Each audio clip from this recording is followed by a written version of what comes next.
The invitation arrived on embossed cardstock, the kind that screamed expensive and important. Gold lettering announced my father's retirement celebration after 35 years as a senior partner at Morrison & Walsh, one of Philadelphia's most prestigious law firms. I was reading the details when I noticed the asterisk at the bottom. Below, in smaller print, "This is a professional celebration for distinguished guests. Please refrain from bringing unemployed or casually employed relatives. We want to maintain an atmosphere of achievement." I stared at those words for a full minute. My phone buzzed. A text from my sister Victoria. "Got the invitation? The unemployment comment is about you, obviously. Dad doesn't want you embarrassing him in front of his law firm partners. Just stay home." Seriously. Another text. "Half these people are judges and corporate attorneys. They don't need to meet Dad's 28-year-old unemployed son who does consulting nothing. Please just don't come." I set the invitation on my desk and returned to the spreadsheet on my screen. A financial model for my latest acquisition, a struggling manufacturing company in Erie that I was about to purchase for $47 million. My name is Julian Anderson. I'm 28 years old. And according to my family, I've been unemployed for 6 years. The truth is more complicated.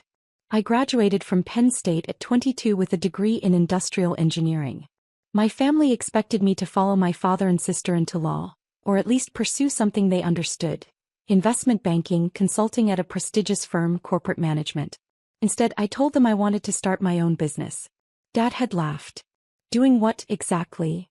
Buying struggling manufacturing companies and turning them around. With what money? Do you have any idea how much capital that requires? I'll start small. Bootstrap it. Victoria, already 2 years into her position at Dad's law firm, had rolled her eyes. "Julian, be realistic. You can't just decide to buy companies. That's not how the world works." "I know how it works.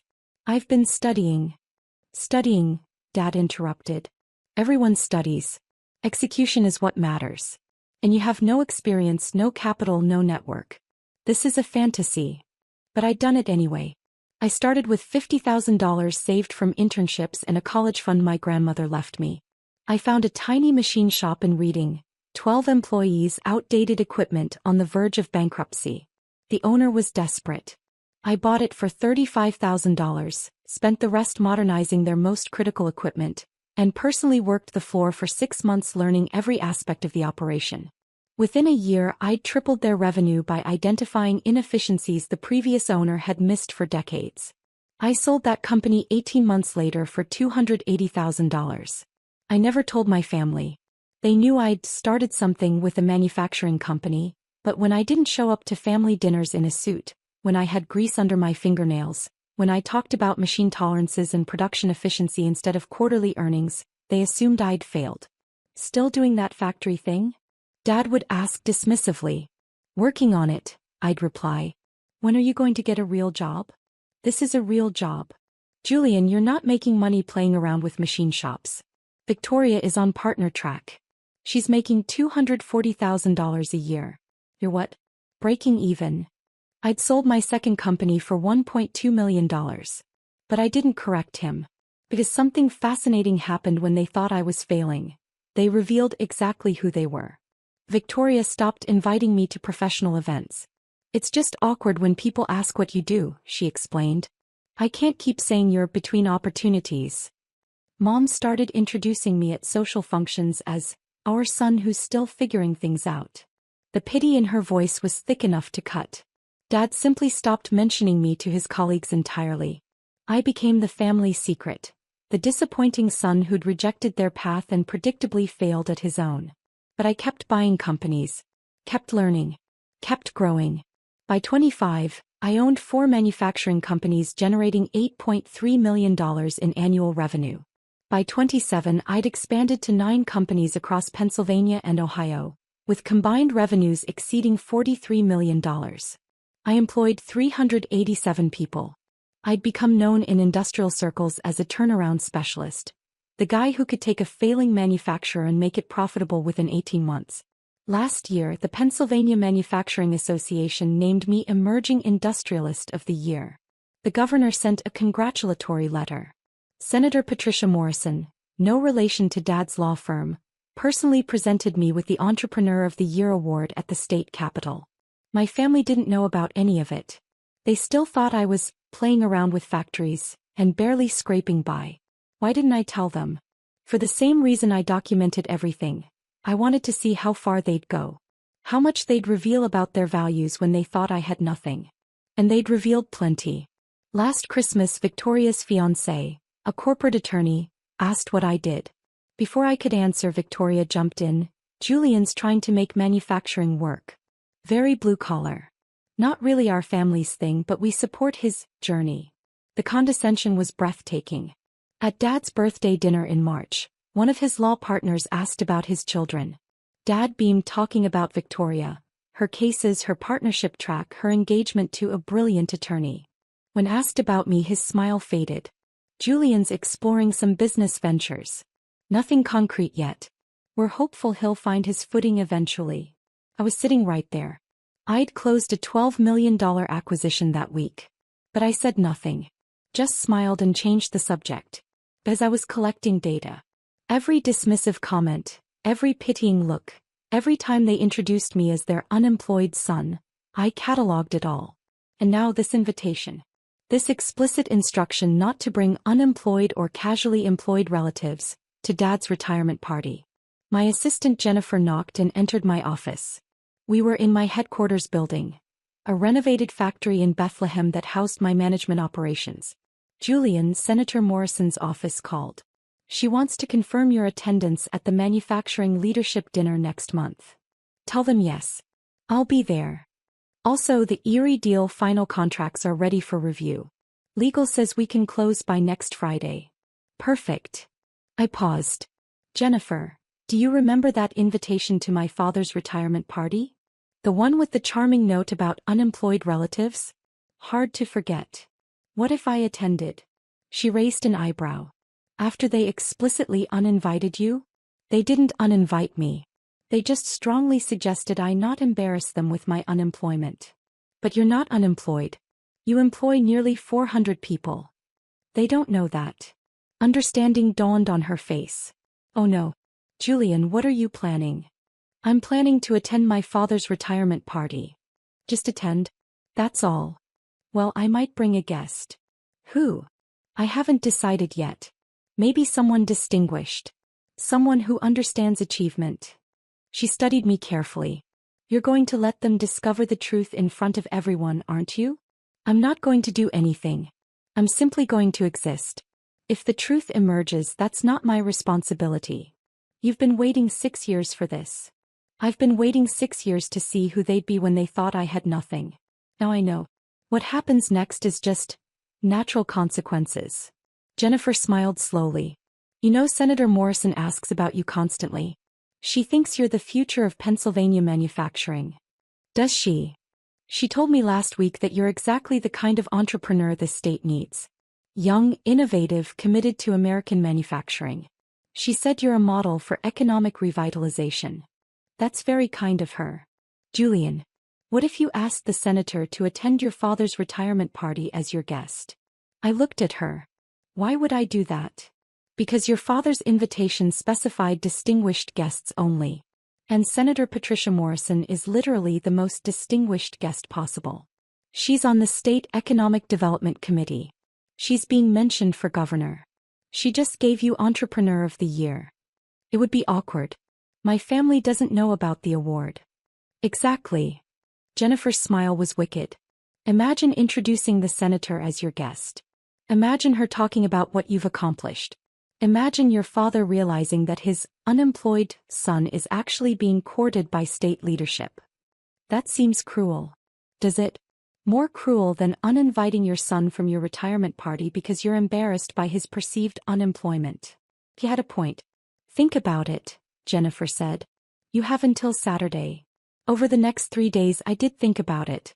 I thought about every dismissive comment, every pitying look, every time I'd been introduced as the disappointing son.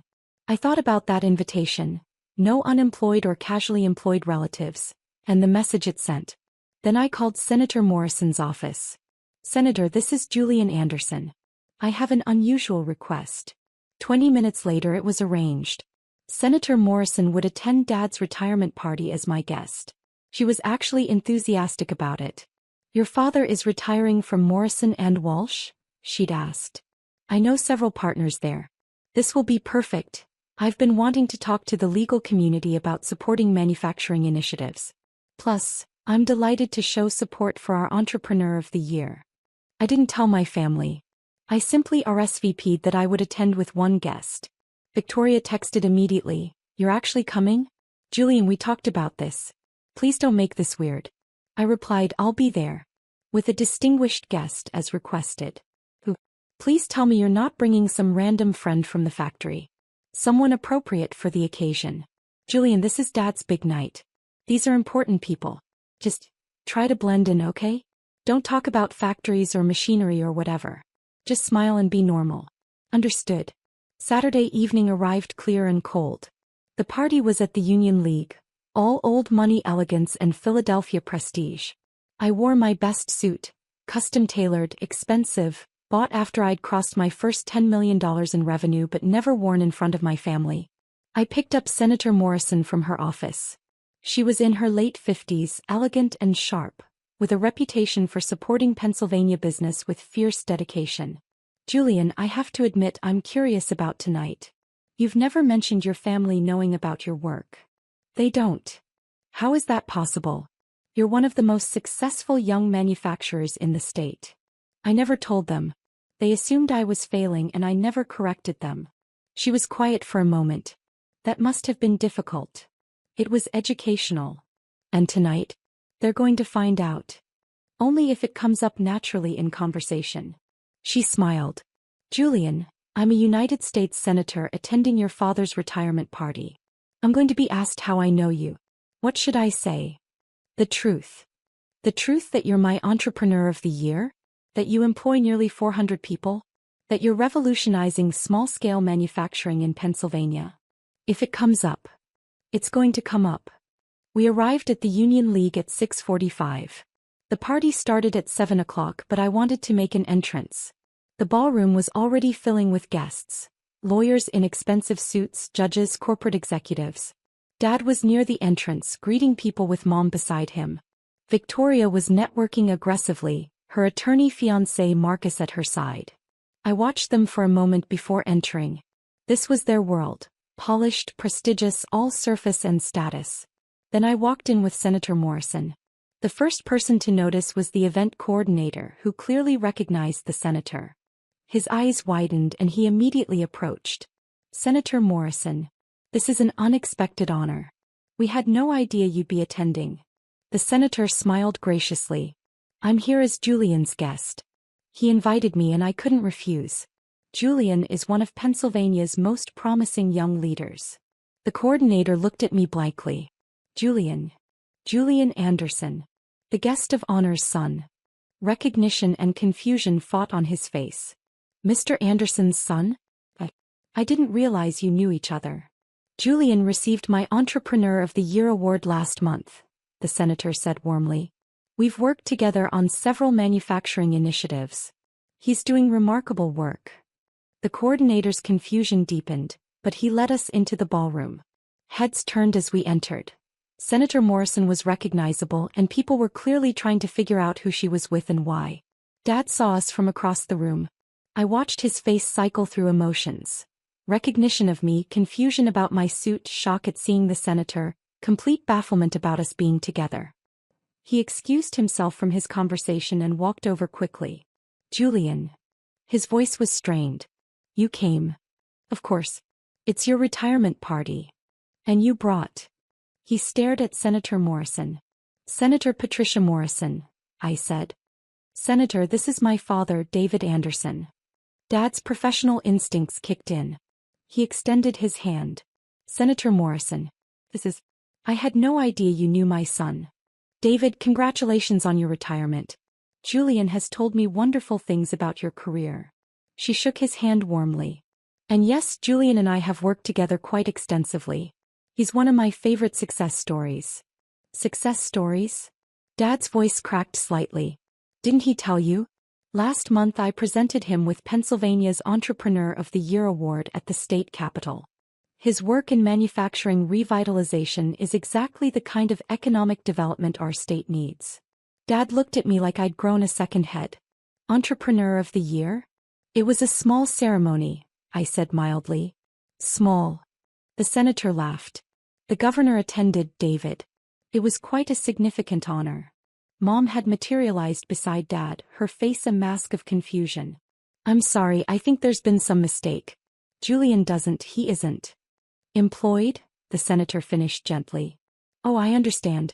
Julian mentioned his family thinks he's unemployed.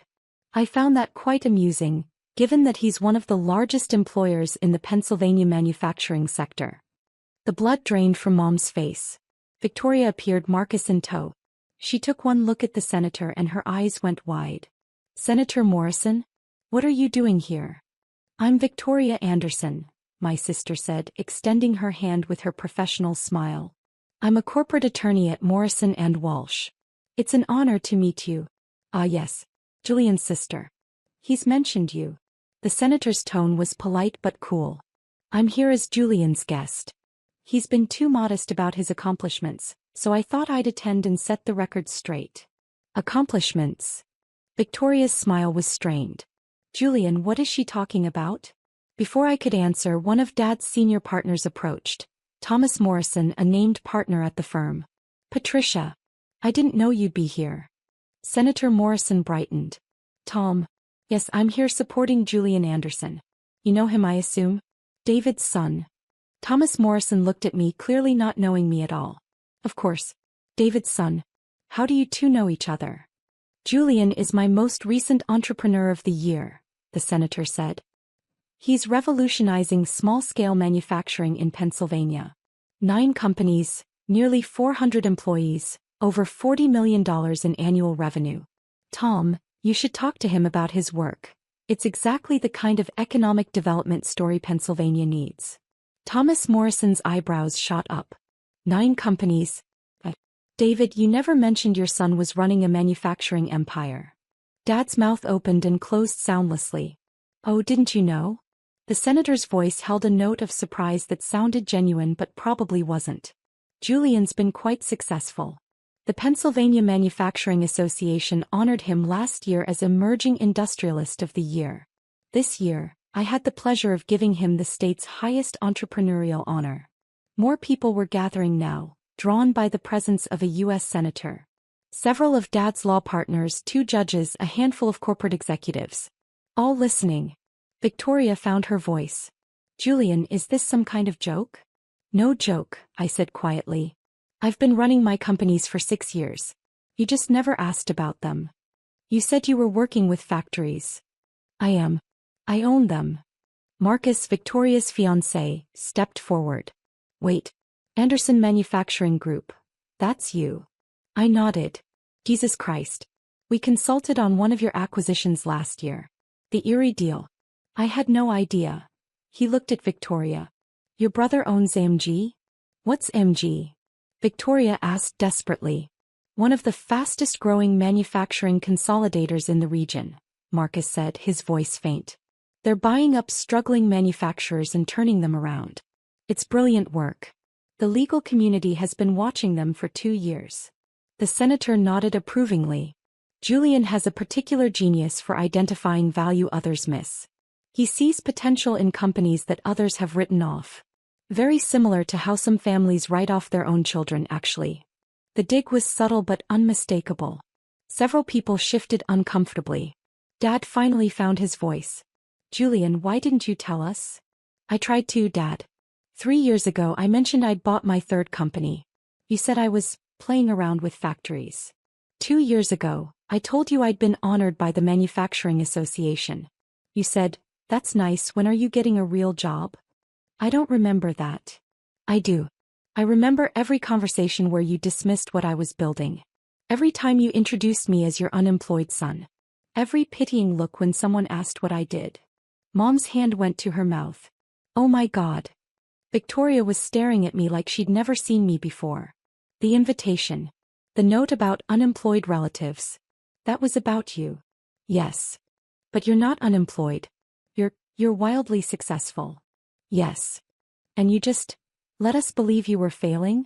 You believed that on your own, Victoria. I just stopped correcting you. One of the judges, a woman I recognized from news coverage, spoke up. Young man, did I hear correctly that you employ nearly 400 people? 387 as of last Friday, I confirmed. In manufacturing? In Pennsylvania. Yes, ma'am. All Pennsylvania-based companies. I focus on acquiring struggling manufacturers and turning them around while keeping jobs in the state. That's extraordinary. Most young people your age are chasing tech startups and Wall Street jobs. You're actually building things, employing people, strengthening the industrial base. Thank you, Your Honor. Senator Morrison smiled. See, this is why I'm so passionate about supporting Julian's work. He represents everything our economic development strategy is trying to encourage. Young, American-focused, committed to manufacturing excellence. Thomas Morrison turned to Dad. David, I have to say I'm surprised you never mentioned this. We've been discussing economic development initiatives for months. Your son is exactly the kind of entrepreneur we should be connecting with our corporate clients. Dad looked like he might be sick. Another partner spoke up. How did we not know about this? Anderson Manufacturing Group has been making waves. We should have AMG as a client. You probably should, I said mildly. Though my current legal team has been quite effective.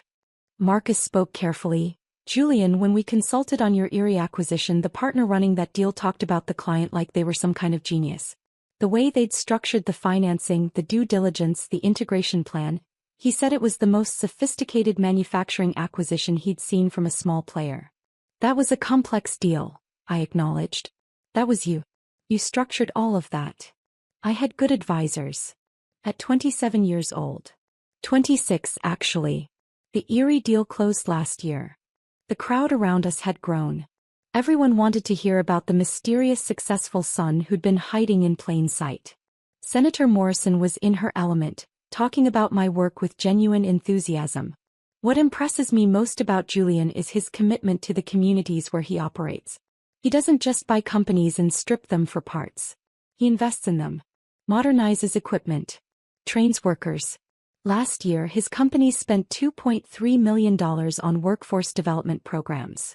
A corporate executive I didn't recognize asked, "What's your exit strategy? Are you building to sell to a larger consolidator?" No. I'm building to last.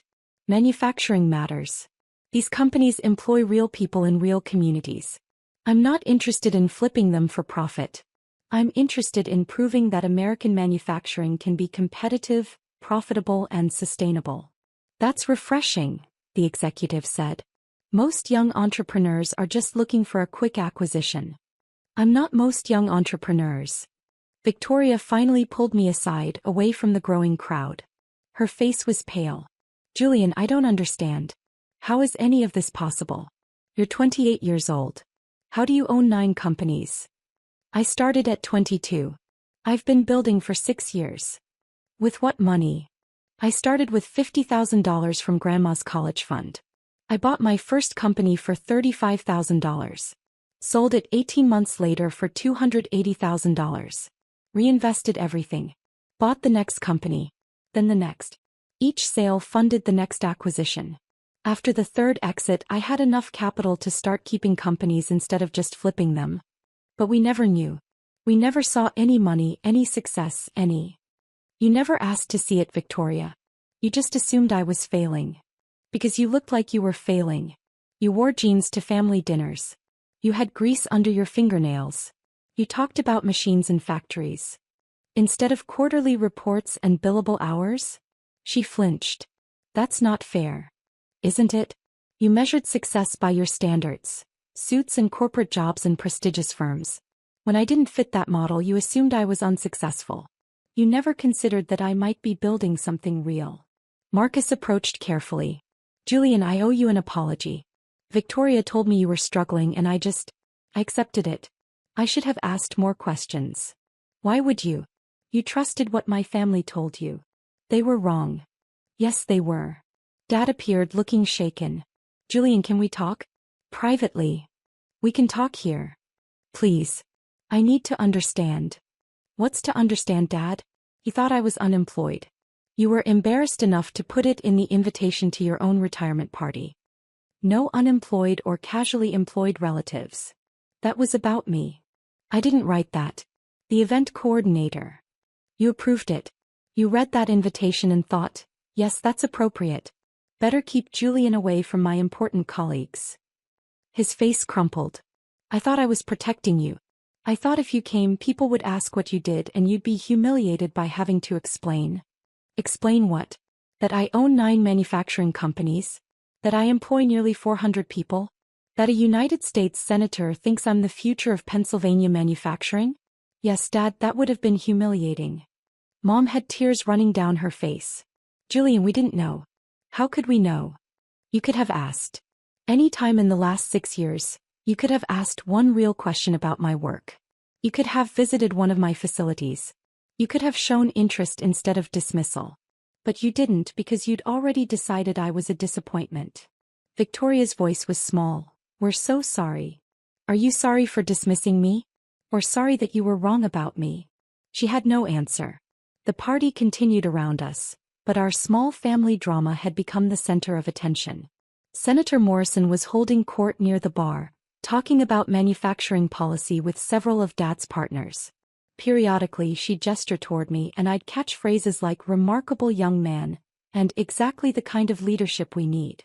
Thomas Morrison approached our family circle. David, I hope you don't mind, but I've been talking with the senator about Julian's work. We'd very much like to have Anderson Manufacturing Group as a client. Would you be open to a meeting next week, Julian? Before I could answer, Dad spoke. Julian already has legal representation. I'm aware. But given the family connection, I thought. No, I said firmly. My current legal team has served me well. I see no reason to change. But we're one of the premier corporate firms in the state. Your father's firm.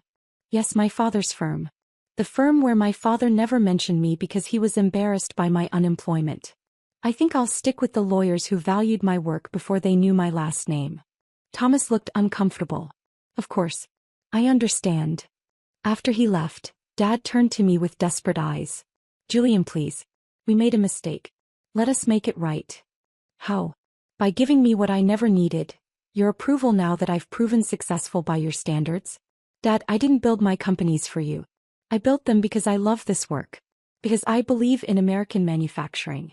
Because I wanted to prove that you could succeed without following the traditional path. And you did prove that.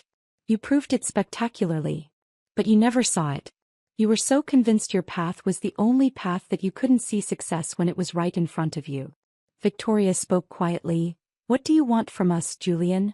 Tell us how to fix this. I looked at my sister. Brilliant, accomplished, and so certain that her version of success was the only version that mattered. I want you to understand that you didn't fail to notice my success. You actively dismissed it. Every time I tried to share something about my work, you changed the subject or made a joke or pitted me. You didn't just overlook my achievements. You invalidated them because they didn't match your expectations. We'll do better, Mom said desperately. We'll learn about your companies, we'll visit your facilities, will you? Or will you just feel embarrassed that your unemployed son turned out to be successful, and now you have to recalibrate your narrative? The question hung in the air. Senator Morrison appeared at my elbow. Julian, I hate to interrupt, but Judge Chin would like to meet you. She's very interested in your workforce development programs. Of course, Senator. I turned to my family. Excuse me. I have networking to do. With distinguished guests. I walked away, leaving them standing in their broken assumptions. The rest of the evening was surreal. I spent 2 hours talking with judges, attorneys, and executives, all of whom were fascinated by my work and impressed by my success. Several offered opportunities, partnerships, investments, advisory roles. My family watched from a distance, clearly unsure how to approach me. Around 9 p.m., Dad's retirement toast began. Thomas Morrison spoke about Dad's career, his contributions to the firm, his dedication to his work. Then he added something unscripted. David has always been a man who valued success and achievement. Tonight we've discovered that those values run in his family, perhaps in unexpected ways. His son Julian is proof that success comes in many forms. While David was building legal precedents, Julian was building companies. While David was winning cases, Julian was winning awards. Different paths but the same excellence. It was generous. More generous than Dad deserved. But it also highlighted the irony. Dad's retirement party had become, in part, about his son's unexpected success. After the toast, Victoria found me again. Julian, can we please talk? Really talk. About what? About everything. About how we failed you. About how we can move forward. I studied her face. She looked genuinely stricken, genuinely sorry. Victoria, I don't know if we can move forward. Not immediately. You spent 6 years treating me like a failure. That doesn't erase with one conversation. I know. But we have to start somewhere. Then start by understanding something. I didn't hide my success to punish you.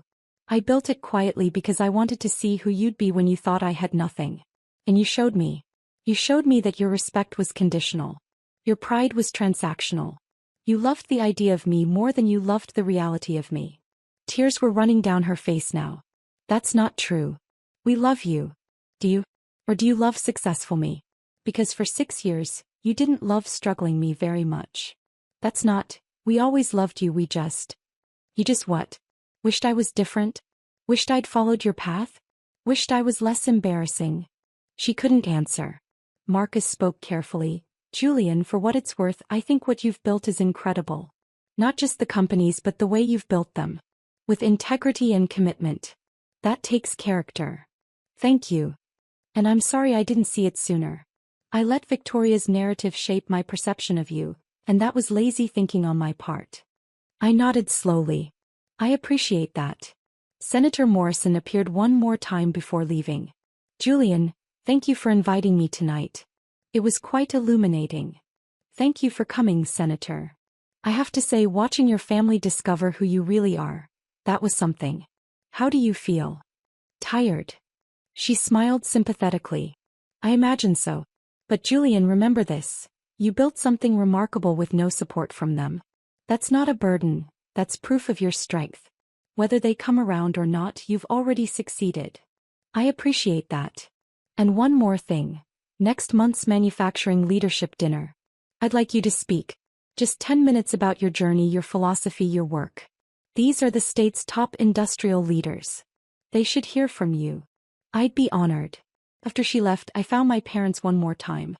They were sitting at a table in the corner, looking exhausted and devastated. Julian, Dad started as I approached. I've been thinking about what you said. About how we never asked. And you're right. We never did.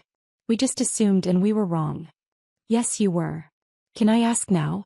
Can I learn about what you've built? I considered this carefully. You can ask. But Dad, you need to understand something. My companies aren't just impressive by accident. I built them the way I did. Quietly, without fanfare, without seeking approval, because I wanted to prove something to myself. I wanted to prove I could succeed on my own terms, without the Anderson name, without connections, without following the expected path. And you did. Yes, I did. And that success is mine. It's not ours. It's not the family's achievement. It's mine. I built it alone, and that's important to me. Mom spoke softly. We understand. Or we're trying to understand. Are you? Because right now I think you're just embarrassed. Embarrassed that you uninvited your unemployed son who turned out to be more successful than you realized. Embarrassed that a United States senator knows more about your son's career than you do. Embarrassed that your narrative was completely wrong. That's harsh, Dad said. Is it? Harsher than putting no unemployed relatives on an invitation to your own son. He flinched. I pulled out my phone and showed them a photo. Me at the state capitol with Senator Morrison, holding the Entrepreneur of the Year award. The governor was in the background, applauding. This happened 5 weeks ago, I said. You never asked why I went to Harrisburg. You never asked why I was wearing a suit that day. You never wondered if something important was happening in my life. Mom stared at the photo, fresh tears falling. You won Entrepreneur of the Year and we didn't even know. Because you didn't ask. Because you weren't interested in anything that didn't fit your narrative of Julian the disappointment. What do we do now? Dad asked helplessly. You sit with this. You think about what it means that you valued perception over reality. You think about what it means that you were embarrassed by your son based on assumptions rather than facts. And you decide if you want to change. We do want to change, Mom said desperately. Then prove it. Not tonight, not with grand gestures. Prove it over time. Prove that you can value me when I'm not performing success for you. Prove that your love isn't conditional on achievement. I left them there and walked out of the Union League into the cold Philadelphia night. My phone started buzzing immediately. Texts from colleagues who'd heard about the party, emails from business contacts, even a message from Senator Morrison's chief of staff about scheduling the speaking engagement. But nothing from my family for 3 hours. Then finally a text from Victoria. I've been reading about your companies. All the articles, the awards, the coverage. Julian, what you've built is extraordinary. And I'm so sorry I never saw it. I didn't reply. Another text, I know you're angry. You have every right to be. But please don't give up on us completely. We want to learn. We want to do better. I typed, actions matter more than words. Show me. We will. I promise. The next morning I woke to an email from Dad. Julian, I didn't sleep last night. I kept thinking about everything you said, everything we missed. You're right. We actively dismissed your success because it didn't match our expectations. We measured you by our standards instead of recognizing that you were building something remarkable on your own terms. I can't change the past 6 years. I can't undo the invitation that hurt you. I can't erase all the dismissive comments and pitying looks. But I can change going forward. I can learn about your work. I can try to understand what you've built. I can work to earn back your trust. If you're willing to let me try. That. I read it twice, then set my phone down. 3 days later, Dad showed up at my headquarters in Bethlehem unannounced. Jennifer buzzed me from the front desk. Julian, your father is here. He doesn't have an appointment. Send him up. Dad walked into my office and stopped, looking around at the space. The industrial aesthetic, the photos of my facilities, the awards I'd never displayed at family gatherings. This is impressive, he said quietly. Thank you. Can you show me around? Explain what you do here. I studied him carefully. He looked older than he had at the party, more uncertain. Why? I asked. Because I want to understand. Because I should have asked years ago. Because you're my son and I don't actually know what you do all day. So I showed him. The office, the operations center, the financial planning room. I explained how I identified acquisition targets, how I evaluated their potential, how I structured deals. I showed him the monitoring systems we used to track performance across all 9 facilities. He asked questions, good questions, thoughtful questions. Questions that showed he was actually trying to understand. After 2 hours we sat in my office over coffee. Julian, this is remarkable. The systems you've built, the way you've structured everything. This is sophisticated work. I know.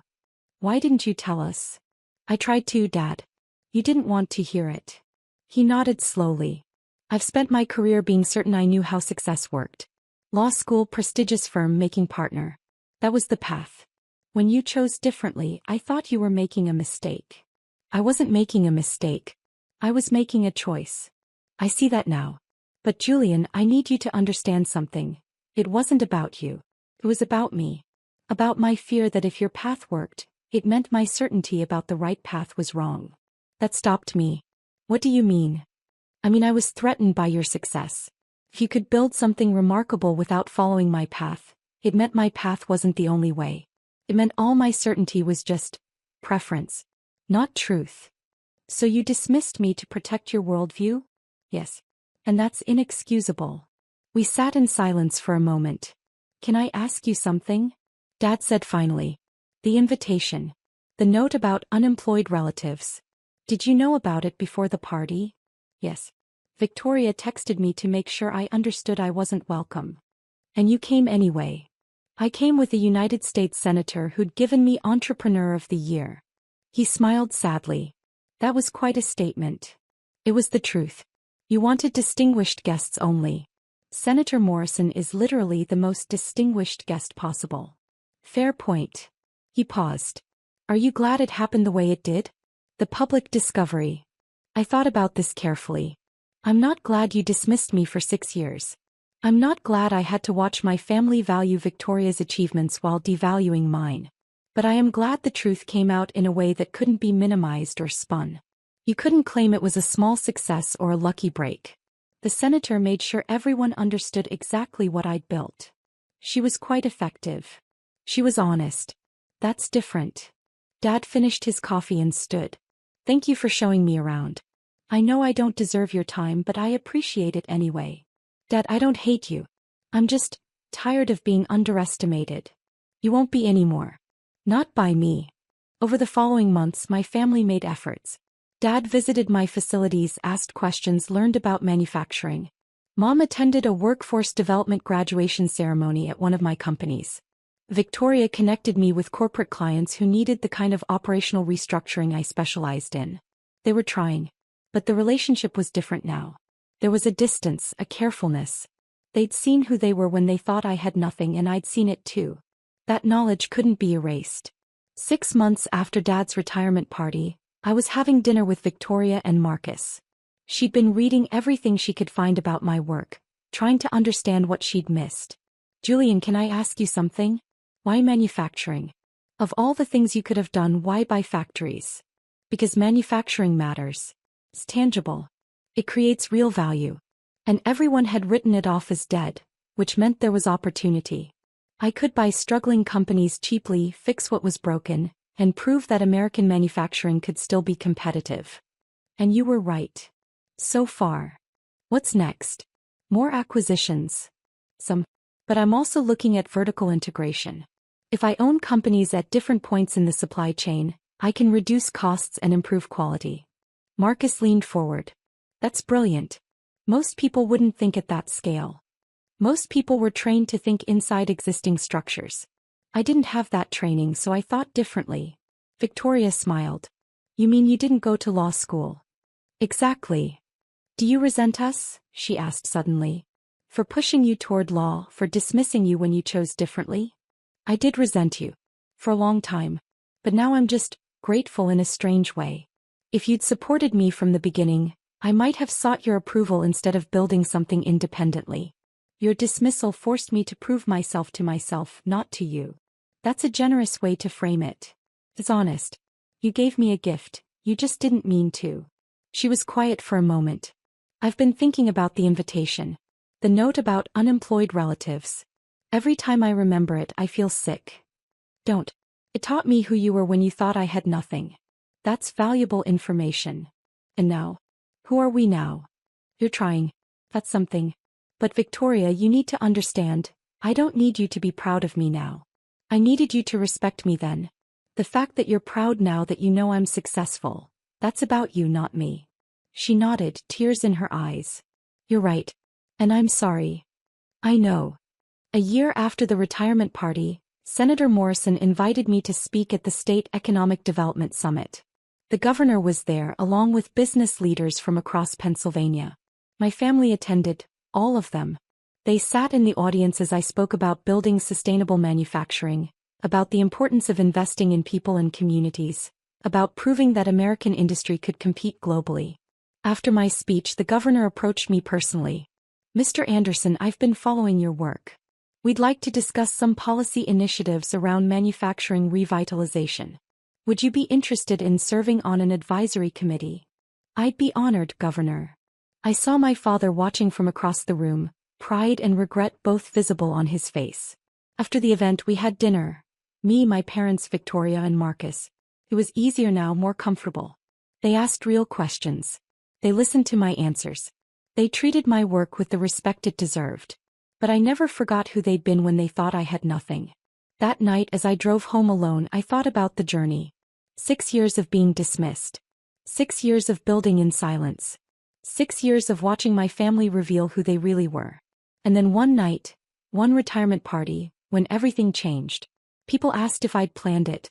If I'd orchestrated the public revelation. The truth was simpler. I'd just lived my life. Built my companies. Won my awards. The retirement party was going to happen regardless. The invitation excluding unemployed relatives was going to be sent regardless. Senator Morrison and I were already connected through my work. The collision was inevitable. I hadn't engineered their embarrassment. I'd simply stopped protecting them from reality. And reality, as I'd learned in 6 years of manufacturing, has a way of making itself known. Sometimes quietly through steady work and accumulated success. Sometimes dramatically, when a United States senator walks into your father's retirement party and tells everyone that his unemployed son is actually Entrepreneur of the Year. The truth doesn't need revenge. It just needs time. And I'd given it 6 years. That was enough.